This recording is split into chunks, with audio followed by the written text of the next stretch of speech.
Hey, what's up, 1-8 Tribes? There's an activity I do with my clients when we're looking at just circumstances and difficulties in life, and I think it's really helpful, and so I wanted to share with you today and empower you. It's called Doors Closed, Doors Open, and there's the famous quote, of course, we know that by our Greek philosopher Heraclitus, that says the only thing that is constant is change. So we know that change is going to happen, and if 2020 has taught us anything, is that change is definitely always around us, encompassing us. And so this means that from time to time things stop existing. We lose a job, we end a marriage, we move to another location.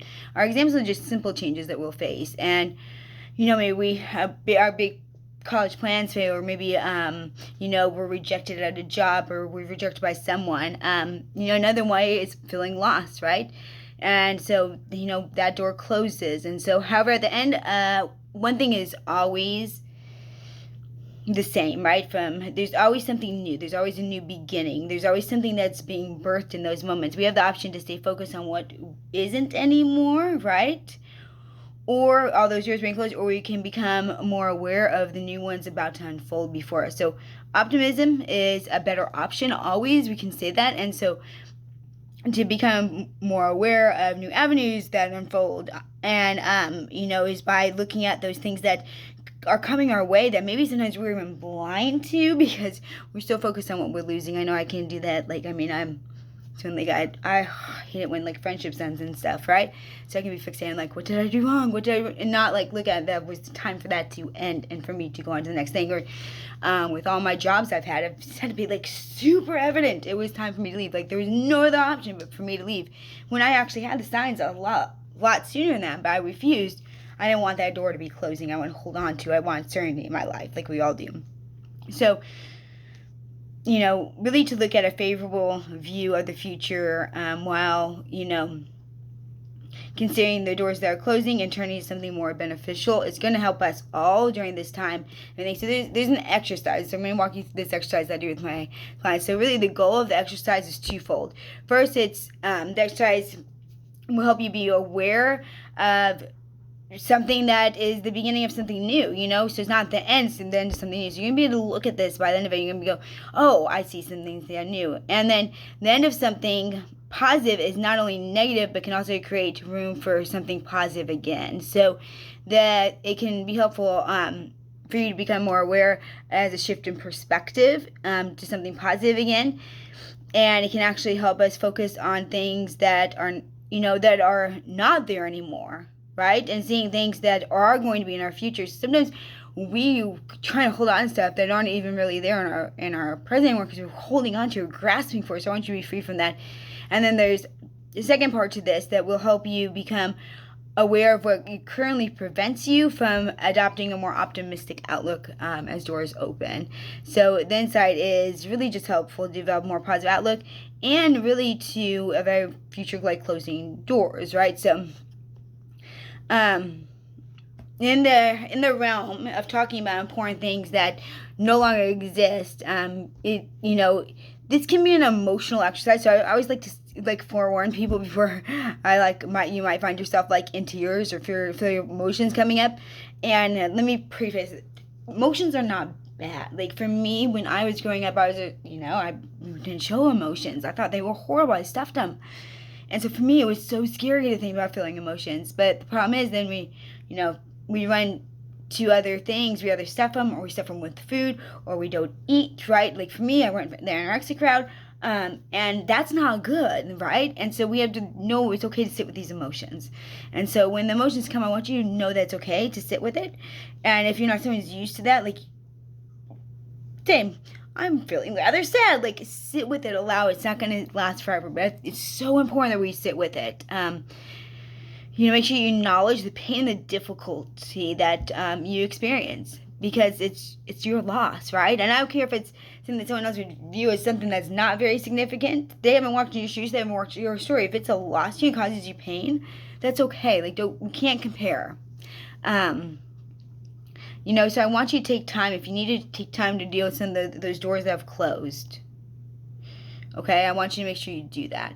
And And it's a great thing too if you have someone close to you, like share with them. If you have a therapist, like share with them like these things, because maybe there might be some things you need to work through too. Or if you meet with me, like let me know, hey, I want to do the doors open, doors closed activity, and walk through that, because there's a lot of things that hold us back that we don't even realize, and this is a great opportunity as we do this. So make sure that you go unpack those, like fill in emotions you need to, make sure you feel understood, like that you understand yourself and you feel understood if you're sharing it with someone.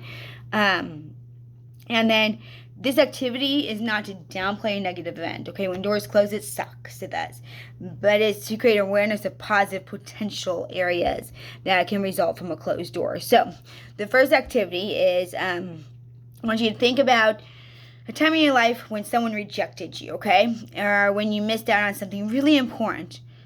Or when a big plan collapsed and failed. These would be great points in your life where a door closed, right? Now think about what happened after. What doors opened after. What would have never happened if the first door didn't close.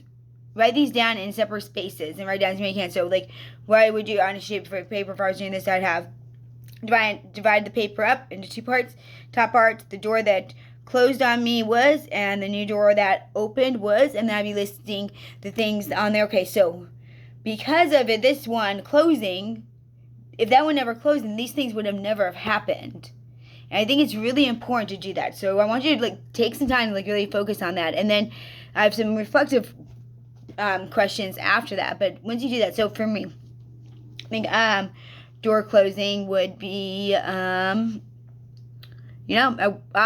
went through a divorce, right, when I was, I hit 30, so, of course, dream of having a family, growing old together, all that, fostering and adopting kids, it was gone in an instant. It devastated me, and, but then I can look on that, and what new doors opened for me that, it was an abusive marriage. It was holding me back in life. I was not myself. I was super anorexic. I was not happy. I was chasing what everybody else wanted instead of what I wanted. I wouldn't have my own business. I've known that it's okay. I could make it on my own.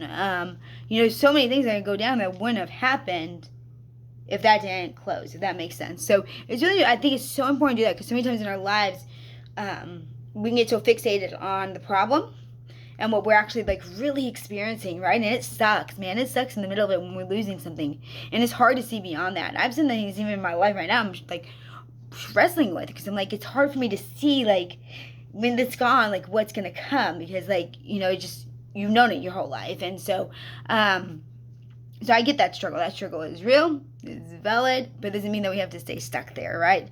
So I just encourage you to take some time to really do this activity. And then here's some reflective questions. Once you get done, I would ask these questions. And so what led to the door closing? What helped you open the new door? So in my story of my divorce, right? It was because he had done something to one of the kids we were going to adopt, and I drew a line in the sand and I left him. And so what helped you open the new door to building my own life? My values. There's no way you can touch me, but you're not going to touch a kid. And then how long did it take you to realize that the new door was open?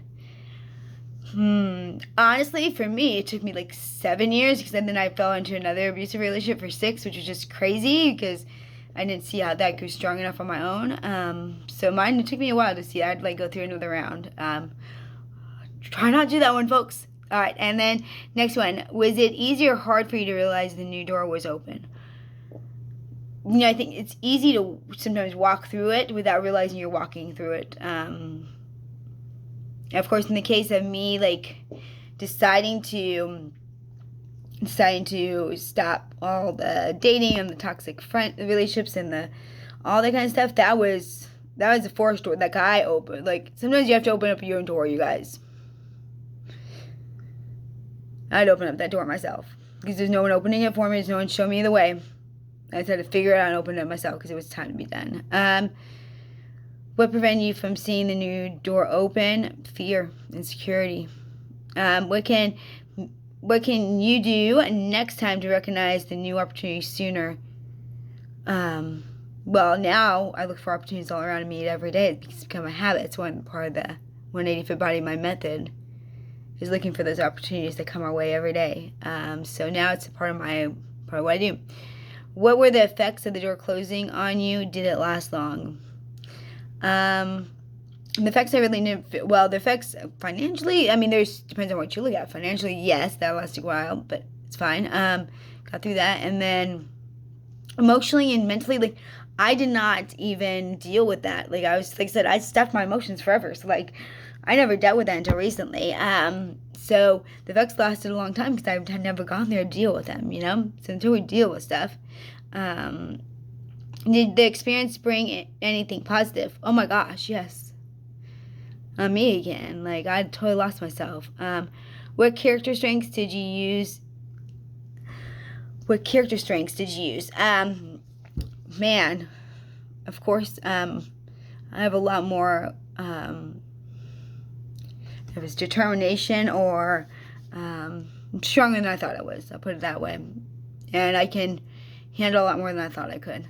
I'm okay with being alone. Like I never thought I'd be that way. What does a closed door represent to you now? A new opportunity. So hopefully you'll be able to make that shift as well. Is there more room for growth in these type of experiences? Oh my goodness, yes, always. Is there a closed door that you still wish to see open? Ooh, that's a good one, y'all. I forgot I wrote that one. Well, these questions I forgot about.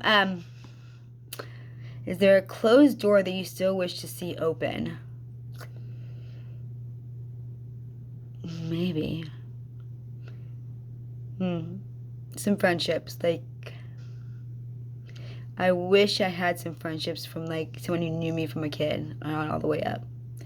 I wish I had some of those really long friendships, someone who just knew me, I wish that door was not closed. And, now think of all the people who have helped you open doors in the past. What could you do to help others? I think it's so true. We go through so many things in our lives, right? And what's the greatest blessing of all? What's the greatest thing that brings a meaning? Is when we can help someone else go through the same thing that we went through and we didn't have anyone, and we can show up powerfully for them in their lives. So I think there's so much truth there. So I encourage you. I'll make sure the questions here that I just listed off are in the show notes that we could go and like grab them after you do this. But go through this. Do the doors closed, doors open activity, and let me know what you think. Let me know if you recognize anything, and maybe you might even want to do it right now. Did you have a door closed on you, like during the pandemic? If you did, then write that down, and see what opportunities are coming. You can do this in real time. Like take this anytime. I say take this exercise out anytime you feel like things are just shutting down on you. And yeah. Totally. And then there's also in the show notes, there's also a PDF if you want to go grab. You can download the PDF if you'd like as well of this. That way you have actually the actual directions and everything with it. I'm more than happy to do that too. All right. Let me know what you guys' thoughts are. And if you are someone who deals with emotional and binge eating, these activities are so good for you because you most likely, 99.9% of the time with clients, is that we don't know how to manage and deal with our emotions. We don't know how to deal with circumstances of life. And you're not to blame. Hear me out. If you struggle, you're not to blame. You have never been empowered. And unless we're empowered, we can't take action, right? So I'm trying to empower you. So do these activities. Really go all in with them. Warning on the emotions here. Like, just so you know, so you're not doing it like, at work or something. Have to go give a presentation or something, and then you're cussing me out because I told you to do this doors open, doors closed thing on your lunch hour.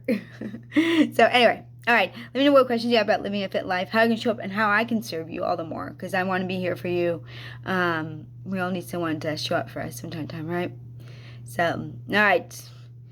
Let me know when you're ready to do that 180 and go a new way, a sustainable, lasting, doable, practical way. If we haven't met before, my name is Jen Pelican, your holistic empowerment coach. Simply combine my 20 plus years as an educator, a nutrition coach, a life and transformation coach, a fitness instructor, and personal trainer to one complete solution. Because that's someone who's chasing diet fat, empty promise programs, clients not getting the results they want, and me not living at the results I wanted, even as a trainer, and so I had to pave my own way, and I made the 180 Fit Body Mind Method, which is just a series of micro habits that we have in our daily life. The small things that we do daily dictate and determine who we become. And so it's that empowering. It's not changing everything all at once. It's really learning to thrive in life and take care and value ourselves, and deal with life in a healthy way in every area.